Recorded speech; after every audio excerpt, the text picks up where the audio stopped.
नमस्कार दोस्तों, हम विकास पांडे और हमारे टीम मेंबर ओम सिंह जी को धन्यवाद कि जो यूट्यूब चैनल चलाने के लिए बहुत ही मेहनत से लगे हुए हैं। उनको बहुत बहुत धन्यवाद।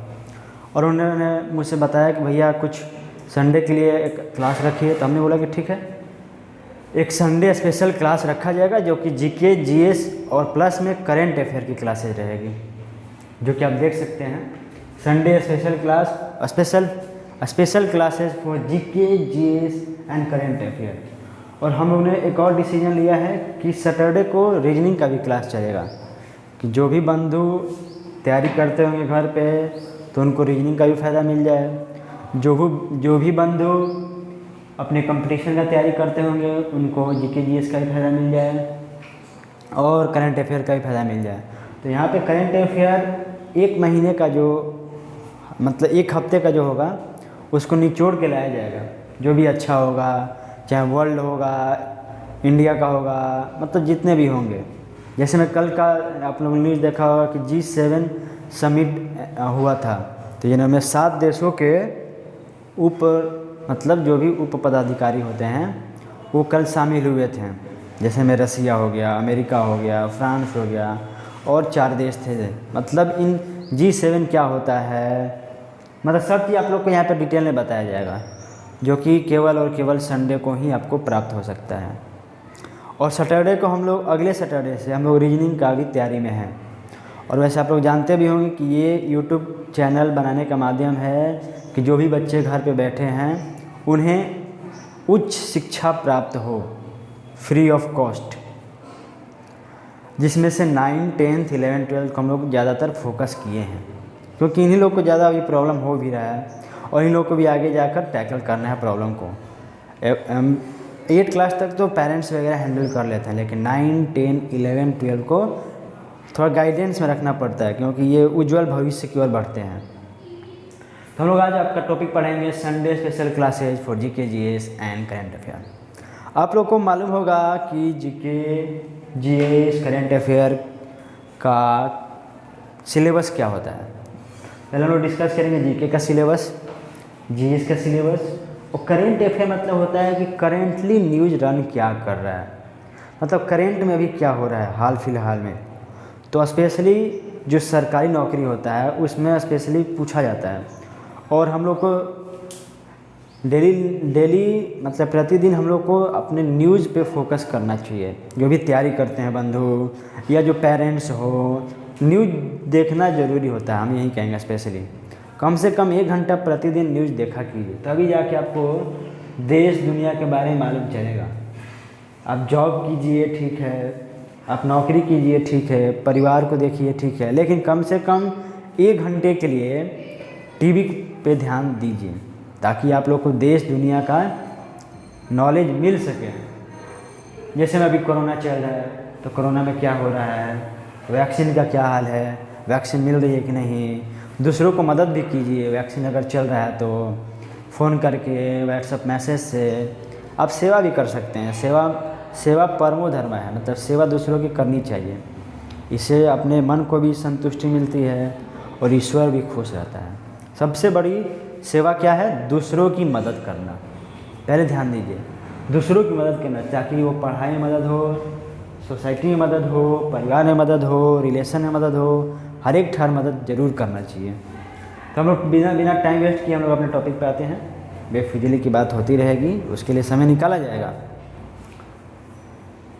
आज हम लोग पढ़ेंगे जीके का सिलेबस, जीएस का और करेंट अफेयर का। तो करेंट अफेयर अगले संडे से चलाया जाएगा। आज इंट्रोडक्शन क्लासेज रहेगा और हम लोग बढ़िया से पढ़ेंगे उसको ध्यान से। जो भी तैयारी करने वाले हो, और हम लोग भी तैयारी करने वाले ही बच्चे हैं, और जो भी नॉलेज हो, जो भी गलतियां हो, हम लोग को माफ़ कीजिएगा। गलतियां तो सबसे होती है, हम लोग से नहीं होती, किससे होगी। तो जीके में 4 सब्जेक्ट होता है, आप लोग को नॉलेज होगा। जीके में 4 सब्जेक्ट होता है। पहला हो गया हिस्ट्री, मतलब इतिहास।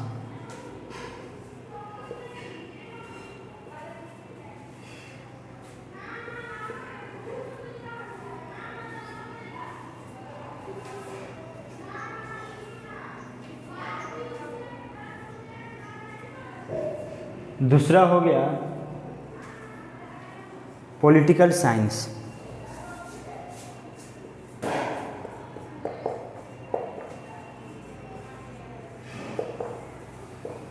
मतलब राजनीति शास्त्र, राजनीति शास्त्र।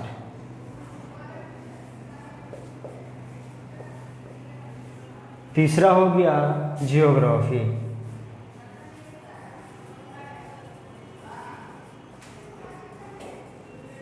जिसको हिंदी में बोला जाता है भूगोल।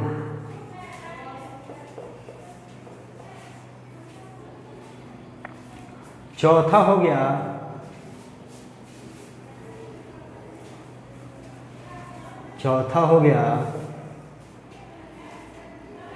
इकोनॉमिक्स,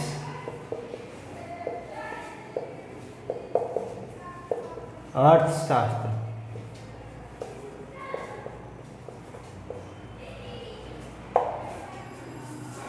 तो हम लोग को जीके में कितने सब्जेक्ट हैं? 4 सब्जेक्ट, हिस्ट्री, पॉलिटिकल साइंस, राजनीति शास्त्र, ज्योग्राफी, भूगोल और इकोनॉमिक्स मतलब अर्थशास्त्र।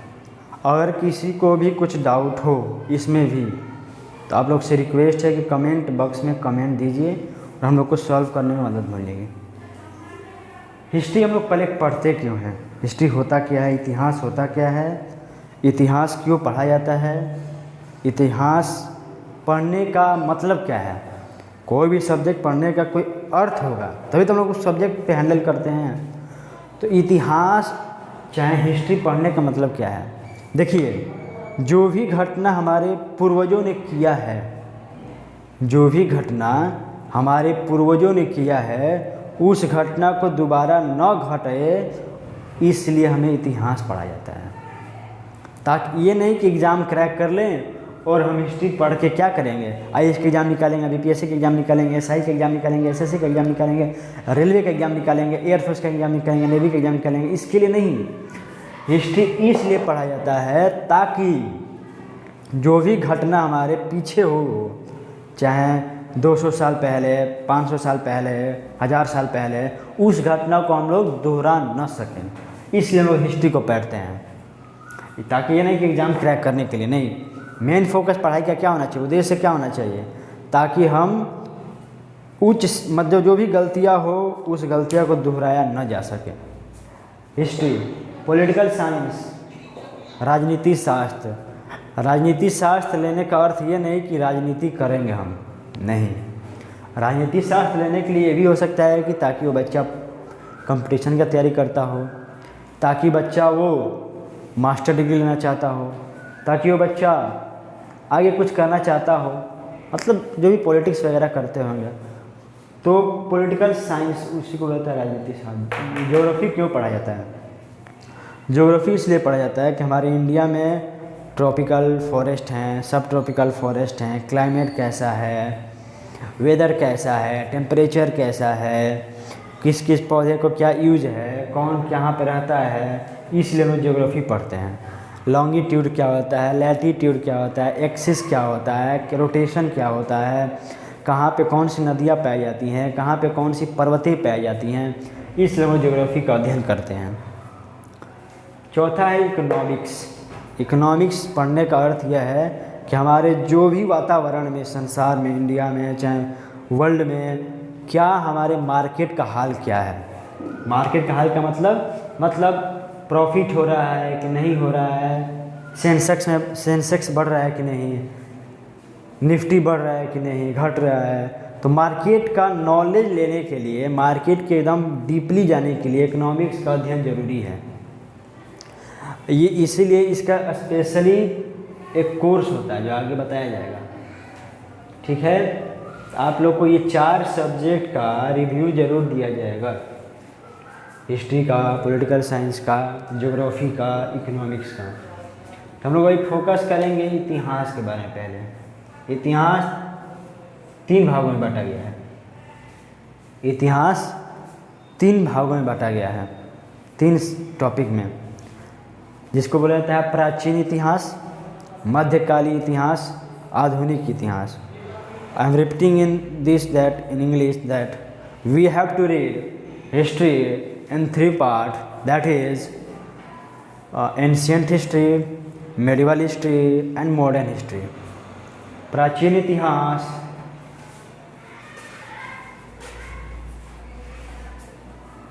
प्राचीन इतिहास, मध्यकालीन इतिहास, आधुनिक इतिहास। इतिहास को हम लोग 3 भागों में बांटेंगे। इतिहास को हम लोग 3 भागों में बांटेंगे।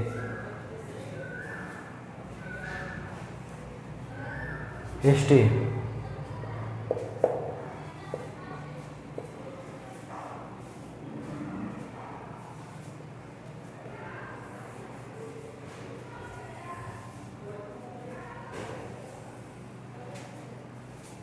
ध्यान दीजिए। पहला, प्राचीन इतिहास।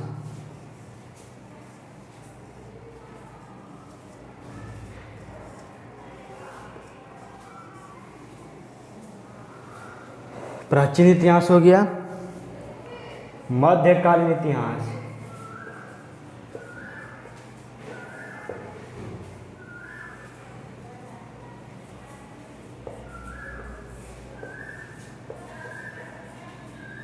तीसरा हो गया आधुनिक इतिहास।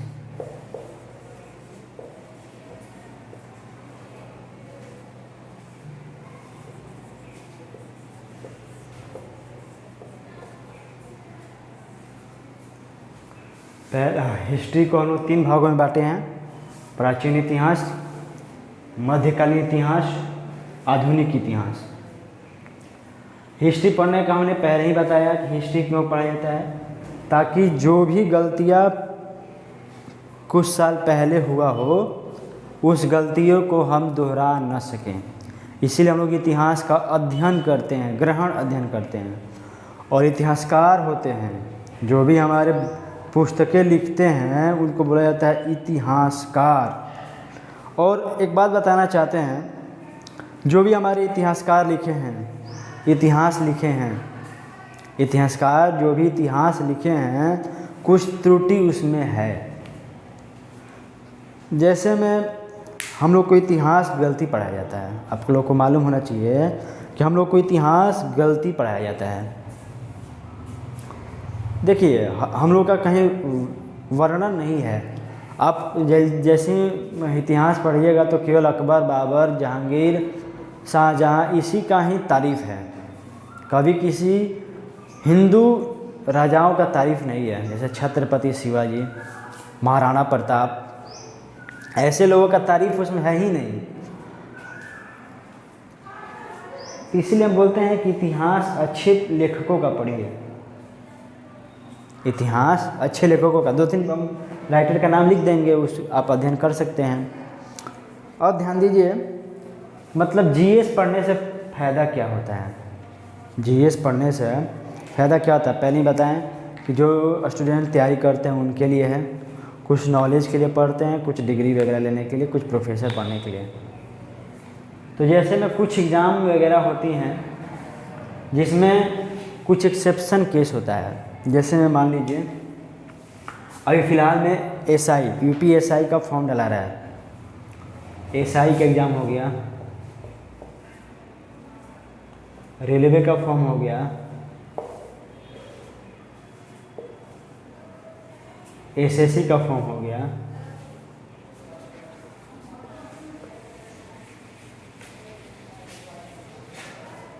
डिफेंस हो गया,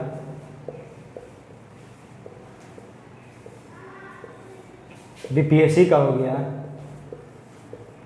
यूपीएससी हो गया।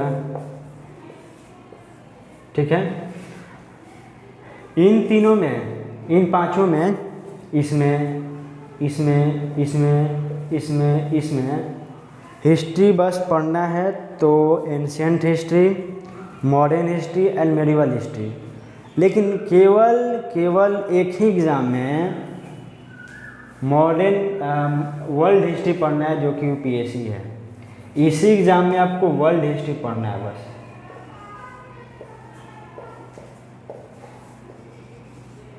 वर्ल्ड हिस्ट्री पेपर यूपीएससी का एक सीसैट पेपर होता है, CSAT paper, CSAT paper, CSAT का एग्ज़ाम होता है। जैसे हम लोग बोलते हैं प्री एग्ज़ाम, सीसेट का पेपर होता है, उसमें वर्ल्ड हिस्ट्री ज़रूर पूछता है, आप लोगों को ध्यान रखना चाहिए। इन सभी में आप लोग को बस वर्ल्ड ये पूछेगा, ancient history, modern history and medieval history, but only and only one exam that is you can tell that it is the toughest exam in India, that is UPSC, union public service commission. ये सबसे toughest exam होता है जिसके लिए कम से कम मेहनत करना पड़ता है। ये अभी भी इसका रिजल्ट है बीपीएससी का 3-4 दिन पहले, आप लोग ध्यान दिए होंगे। बीपीएससी 64th रिजल्ट अभी आया है, और हम लोग के बक्सर ज़िला से 12 बच्चे सिलेक्शन हुए हैं। बीपीएससी में बक्सर ज़िला से 12 बच्चे सिलेक्शन हुए हैं, ठीक है। और ये हो गया डिफेंस, मतलब एयरफोर्स, नेवी, एनडीए और आर्मी। एनडीए कौन लेता है? यूपीएससी के एग्ज़ाम में, यूपीएससी कनेक्ट करती है एनडीए का भी एग्ज़ाम। एनडीए में रैंक मिलता है लेफ्टिनेंट, कर्नल, मेजर वगैरह। एसएससी का जो 10th पे आता है एमटीएस, एसएससी का आता है सीएचएसएल 12th पे, एसएससी आता है सीजीएल। ये हो गया रेलवे, रेलवे में group D, loco pilot, technician and other. SI, UPSI, Bihar SI and other, Bihar police also, Bihar forest guard. मतलब जीएस का काम हर एक जगह है, जीएस को आप छोड़ नहीं सकते हैं। और मैथ को और जीएस को कभी भी छोड़ा नहीं जा सकता, याद रखिएगा। आपको अगर भूल से भी हो कि मैथ छूट जाएगा। और एक सेक्टर और भी है, bank sector, banking sector, that is IBPS. Banking sector में भी आपको अच्छा खासा इंग्लिश पूछा जाता है, अच्छा खासा रीजनिंग पूछा जाता है, अच्छा खासा जीके जीएस भी पूछा जाता है। और करेंट अफेयर तो आपको छोड़ेगा नहीं जी, आपको जब तक कंपटीशन के एग्ज़ाम तैयारी कीजिएगा, सरकारी नौकरी स्पेशली, छोड़ेगा नहीं। ये सारे एग्ज़ाम हैं जो हमारे अभी इंडिया में फ़िलहाल चल रही है। इतने सारे एग्ज़ाम में हमें क्या क्या पढ़ना है? English, mathematics, reasoning, GK GS, plus में करेंट अफेयर। ध्यान दीजिएगा, ये ध्यान देने की बात है। इसीलिए हम लोग संडे को स्पेशल क्लास चलाए हैं, ताकि जो बच्चे कहीं एंगेज होंगे वो क्लासेज वगैरह कर सकते हैं, प्रॉफिट ले सकते हैं। उनको कोई दिक्कत हो तो कमेंट बॉक्स में कमेंट कर सकते हैं, हम लोग सॉल्यूशन देने के तैयार में रहेंगे। आइए, हम लोग पहले पढ़ रहे थे हिस्ट्री को हम लोग 3 भागों में बांटे हैं, प्राचीन इतिहास, मध्यकालीन इतिहास, आधुनिक इतिहास। प्राचीन इतिहास को 3 भागों में बांटा जाता है। प्राचीन इतिहास को 3 भागों में बांटा जाता है, पैलियोलिथिक, मेजोलिथिक, नियोलिथिक। फिर से हम बोल रहे हैं, इतिहास को हम लोग 3 भागों में बांटे हैं, ancient history, modern history, medieval history. Ancient history को 3 भागों में बांटा जाता है, पैलियोलिथिक। आइए,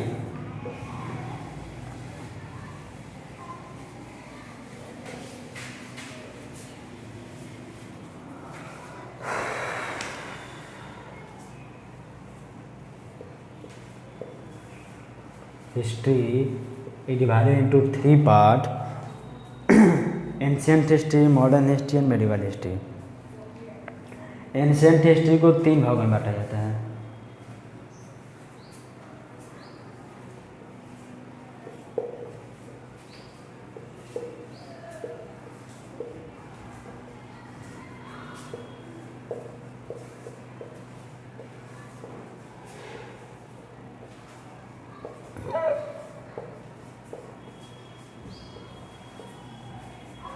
कौन कौन सा होता है? ध्यान दीजिए,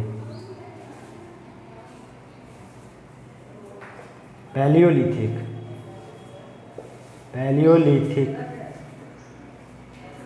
मेजियोलिथिक, नियोलिथिक।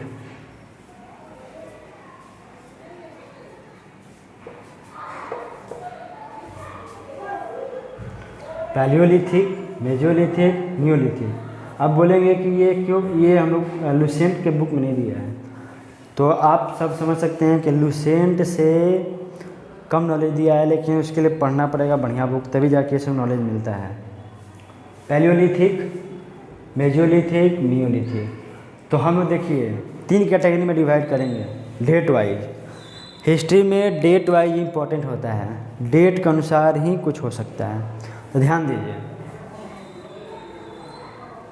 712 से लेके 712 एडी से लेके 1947 बीसी तक, 712 से लेके 1947 बीसी तक हम लोग अध्ययन करेंगे। तो आप लोग यहाँ पे 2 टर्म देखते होंगे, एडी और बीसी। ठीक, एडी मतलब होता है एनो डोमिनी, बीसी मतलब बिफोर क्राइस्ट। ध्यान दीजिए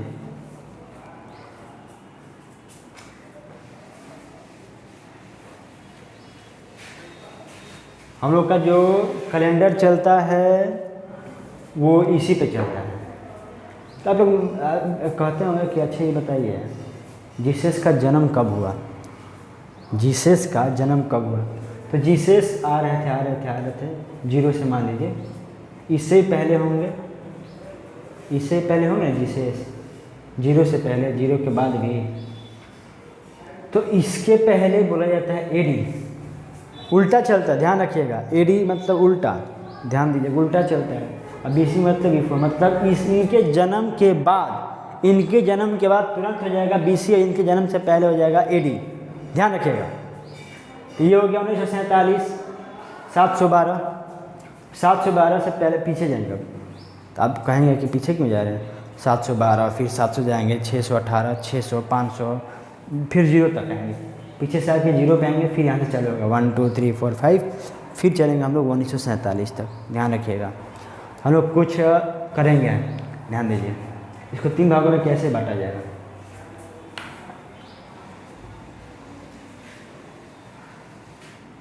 पहले 712 से लेके 1100 तक ये एक पीरियड होगा। ठीक, दूसरा पीरियड 1700 लेके नहीं 1100 से लेके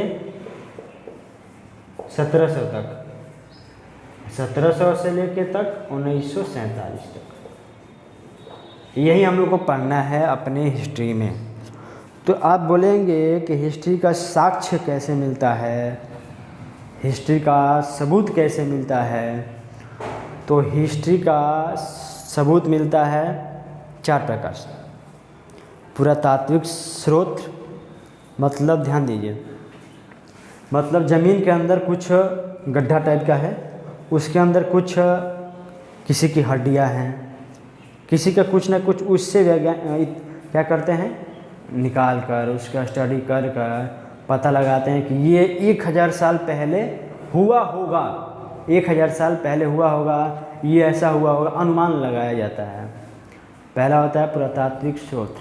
दूसरा पेंटिंग के माध्यम से। आप लोग देखते होंगे कि अशोका के टाइम में अभी भी कहीं पे पेंटिंग वगैरह है, तो उस पेंटिंग के माध्यम से लिखा जाता है कि भाई इसमें क्या है, इसमें क्या नहीं है।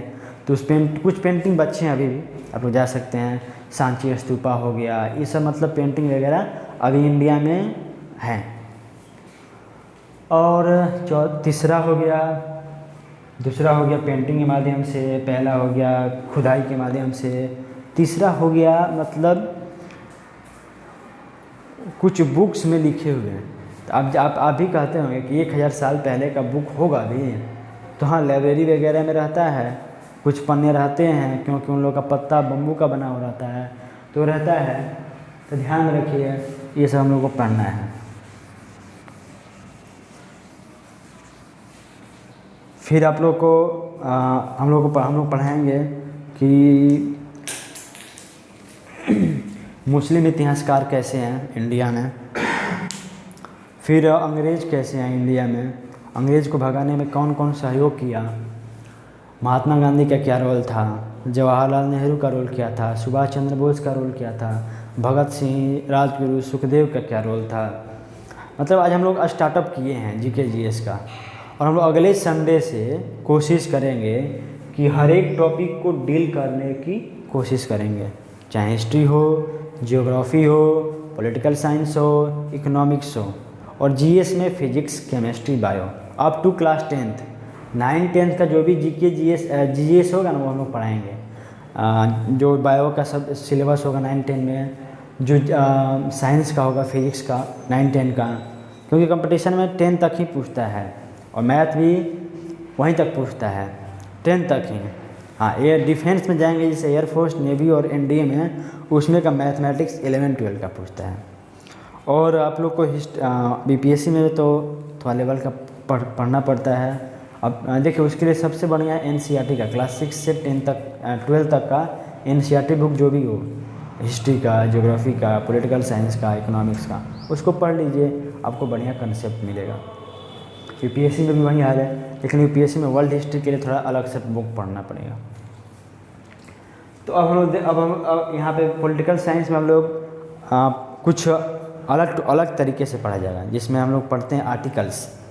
हमारे कॉन्स्टिट्यूशन में 395 आर्टिकल हैं, 12 अनुच्छेद हैं। आप लोगों को जानने की आवश्यकता है। अगर आप 395 आर्टिकल पढ़ लेंगे तो आपका पॉलिटिकल साइंस समाप्त हो जाएगा। ज्योग्राफी में हम लोग मैप के माध्यम से पढ़ेंगे। ज्योग्राफी में मैप हम लोग यहाँ पे चिपका देंगे, और अधिकतर मैप से ही नॉलेज होगा तो अच्छा होगा। यहाँ पे जाता है ज़्यादातर में। अगर ऐसे हम बता दें कि ये रिवर गंगा इधर है, नहीं, मैप में बताएंगे गंगा इधर से यहाँ जाती है, तो इधर जाके इसमें मिल जाती है, तो उससे आपको क्या होगा, कंसेप्ट क्लियर हो जाएगा। ठीक है। इकोनॉमिक्स को हम लोग पढ़ेंगे, और कुछ बुक्स वगैरह भी आप खरीद सकते हैं ऑनलाइन के माध्यम से पढ़ने के लिए। घर पे कम से कम आप पढ़ सकते हैं यहाँ से पढ़ाने के बाद। ठीक है। और जीएस में फिजिक्स, केमिस्ट्री और करंट अफेयर का क्लास चलेगा। और ध्यान रखिए, करंट अफेयर का हम लोग 1 वीक का मतलब काम करके आएंगे, 1 वीक का। तो कुछ काम अभी हम लोग करेंगे करंट अफेयर का, तो हम लोग कुछ ब्रेक वगैरह लेंगे 2-4 मिनट का, उसको हम लोग क्लासेस वगैरह चालू करेंगे। थोड़ा ब्रेक ले लीजिए, ब्रेक। हेलो, हाँ फ्रेंड, देखिए करंट अफेयर का पहला क्वेश्चन क्या है। हम लोग जब जीएस पढ़ा लेंगे तो कम से कम 20 मिनट का करंट अफेयर का 10 या 5 क्वेश्चन जरूर डेली करेंगे। आप लोग कभी सुबह में उठ के ज़रूर ये सब करना चाहिए। सुबह में उठ कर जो टारगेट फिक्स किए ना, उस टारगेट पर जाइए कि हाँ भाई, आज जीके का ये फिनिश करना है, जीएस का ये फिनिश करना है, मैथ का ये फिनिश करना है, रीजनिंग का ये फिनिश करना है, करंट अफेयर जरूर पढ़ना है डेली। और कम से कम द हिंदू न्यूज़पेपर या टाइम्स ऑफ इंडिया न्यूज़पेपर जरूर पढ़िए, ताकि आपका इंग्लिश अच्छा हो सके। चलिए आइए, पहला क्वेश्चन क्या कह रहा है, ध्यान से देखिए बच्चों, ध्यान से देखिए। हाल ही में किस राज्य सरकार ने प्राण वायु देवता पेंशन योजना शुरू की है। क्वेश्चन क्या कह रहा है, हाल ही में किस राज्य सरकार ने प्राण वायु देवता पेंशन योजना शुरू की है। तो प्राण वायु देवता कौन है भाई हमारे, ध्यान दीजिए यहाँ पे वर्ड। तो प्राण वायु मतलब जो सांस लेते हैं वो क्या है, पेड़। क्या है यहाँ पे, पेड़।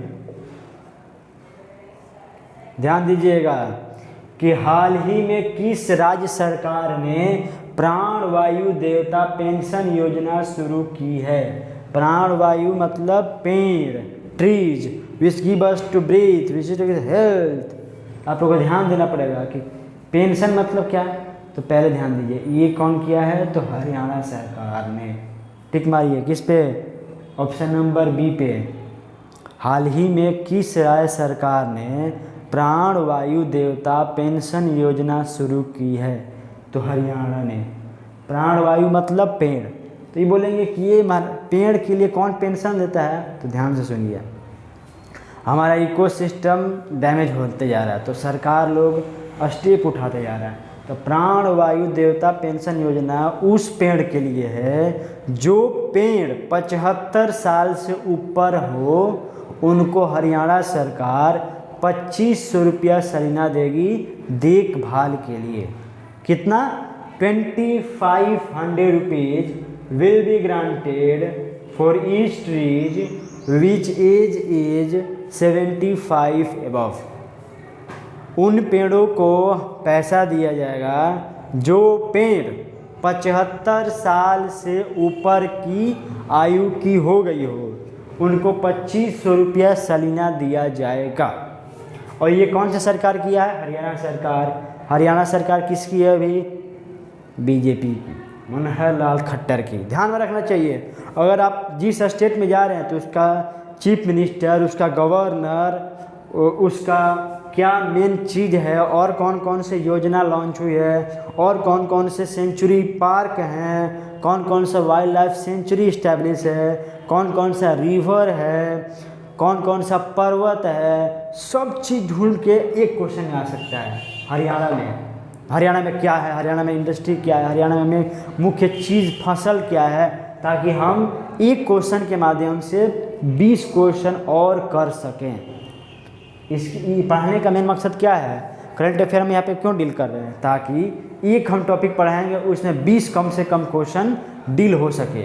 इसमें पहला क्या क्वेश्चन? चीफ मिनिस्टर, पहला क्वेश्चन। दूसरा गवर्नर, तीसरा वाइल्ड लाइफ सेंचुरी, चौथा रिवर, पांचवा माउंटेन, छठा मेन फूड क्रॉप्स, पांचवा मेन फील्ड मतलब जिसमें एग्रीकल्चर के लिए, नाइन्थ क्या अभी योजना चल रही है और कौन कौन सी योजना चलने वाली है। मतलब 10 क्वेश्चन कम से कम लोग डील कर सकते हैं इस क्वेश्चन के माध्यम से। तो अभी और 3 योजना हरियाणा सरकार ने, मुख्य 3 योजना हरियाणा सरकार ने लॉन्च की है। पहला तो ये प्राणवायु देवता पेंशन योजना, जो कि हर एक पेड़ को 75 की उम्र से अधिक जो होंगे या 75 के होंगे उनको 2500 रुपया पर ईयर मतलब पर सालाना देने का वादा किया है। किस सरकार ने? हरियाणा की सरकार ने। और 3 मेन योजना क्या क्या चल रही है ध्यान दीजिए। ग्राम दर्शन प्लेटफॉर्म योजना, ग्राम दर्शन प्लेटफॉर्म मतलब हर एक गांव का दर्शन होगा, एक ऐसा प्लेटफॉर्म क्रिएट होगा कि हर एक गांव का दर्शन होगा, उसके लिए योजना चल रही है। हर एक गांव को मॉडर्नाइज बनाने के लिए, हर एक गांव में खुशहाली लाने के लिए, हर एक गांव में आपको एग्रीकल्चर देने के लिए, हर एक गांव में अच्छी फसलें हो, हर एक गांव में लाइट पहुंचे, हर एक गांव में उच्च शिक्षा पहुंचे, हर एक गांव में हॉस्पिटल पहुंचे, हर एक गांव में अनेक सुविधाएँ जो शहर में हैं। यही हमारे नरेंद्र मोदी जी का भी कहना है कि पहले गांव पे फोकस कीजिए तब शहर पे। पहले गांव पे फोकस किया जाए। देख रहे हैं आप, देखे होंगे 2014 से 2021 तक बिजली चला गया, पानी की सुविधा चला गया, एजुकेशन फैसिलिटी बढ़ रहा है, मतलब बीजेपी की सरकार में। ध्यान दीजिए। तो अब दूसरा क्या चल रहा है? हवाई टैक्सी सेवा शुरू की गई है। दूसरा योजना हवाई टैक्सी योजना शुरू की गई है। मेरा पानी मेरा विरासत, मेरा पानी मेरा विरासत। याद रखिएगा, कुछ 10 साल आने वाले में पानी के लिए भी किल्लत होगी, तो save water for future, save water for next generation, वरना आपको पानी का भी दिक्कत हो सकता है बंधु। ध्यान दीजिएगा, बहुत ही मुश्किल आने वाला है दिनों में, आने वाला दिन बहुत मुश्किल होने वाला है, तो ये ध्यान रखिएगा। ये 3-4 योजना हम बोले थे कि एक क्वेश्चन से 10 क्वेश्चन और आगे डील हो सकता है, ठीक है, और डील हो सकता है। चलिए भाई दूसरा क्वेश्चन देखते हैं। हाल ही में कौन सी कंपनी दुनिया की सबसे लंबी अंडर सी केबल का निर्माण कर रही है? अंडर सी केबल का निर्माण कर रही है। ध्यान से पढ़िए, फिर से पढ़ते हैं। हाल ही में कौन सी कंपनी दुनिया की सबसे लंबी अंडर सी केबल का निर्माण कर रही है? तो वो है गूगल ही एकमात्र कंपनी है अभी तक जो कि सबसे लंबी अंडर सी केबल का निर्माण करेगी। गूगल कहाँ की कंपनी है? अमेरिका की। दूसरा क्वेश्चन ये हो गया, गूगल का सीईओ कौन है? तो सुंदर पिचाई। 3 क्वेश्चन हो गया। गूगल अभी फास्टेस्ट सर्च पॉइंट है, चौथा क्वेश्चन हो गया। मतलब एक क्वेश्चन में 4 से 5 क्वेश्चन डील हो जाए, ऐसे हमको करंट अफेयर की बढ़िया से स्टडी करना पड़ेगा ताकि कुछ भी ना छूट पाए। गूगल का स्पीड क्या है, गूगल अभी कौन सा चल रहा है, गूगल का सीईओ कौन है? सुंदर पिचाई जी है। गूगल सबसे फास्ट सर्च पॉइंट है, सबसे लंबी अंडर सी केबल कंपनी का निर्माण कर रही है, जो कि 5G का अभी ट्रायल चल रहा है, उसी में ये काम आ रहा है, ठीक है। तो हम अब अंतिम में कहना चाहते हैं कि अगले संडे को हम लोग ज़्यादा से ज़्यादा कंटेंट लाने की कोशिश करेंगे। तो क्या हम लोग का पहला क्लास था इंट्रोडक्शन का, पहला क्लास था जीके का, पहला क्लास था जीएस का, पहला क्लास था करंट अफेयर का। और हम लोग 2 क्वेश्चन डील किए हैं और मूव करेंगे हम लोग 10 से 15 क्वेश्चन। थोड़ा समय दीजिए हम लोग को। और अंतिम में कहना चाहते हैं कि प्लीज़ हमारे यूट्यूब चैनल को लाइक कीजिए, सब्सक्राइब कीजिए और ज़्यादा से ज़्यादा कमेंट कीजिए, ताकि हम जान सकें कि हमारा यूट्यूब चैनल क्रिएट करने का जो मेन उद्देश्य है वो हो रहा है कि नहीं, ताकि बच्चों को अच्छी शिक्षा प्राप्त हो। यही यूट्यूब चैनल क्रिएट करने का मेन उद्देश्य है। और हम अपने टेक्निकल पॉइंट टेक्नीशियन ओम जी को बहुत बहुत धन्यवाद देते हैं, जो कि यूट्यूब को एडिट करने में, यूट्यूब को लाइक कराने में, सब्सक्राइब करने में बहुत मदद कर रहे हैं। धन्यवाद।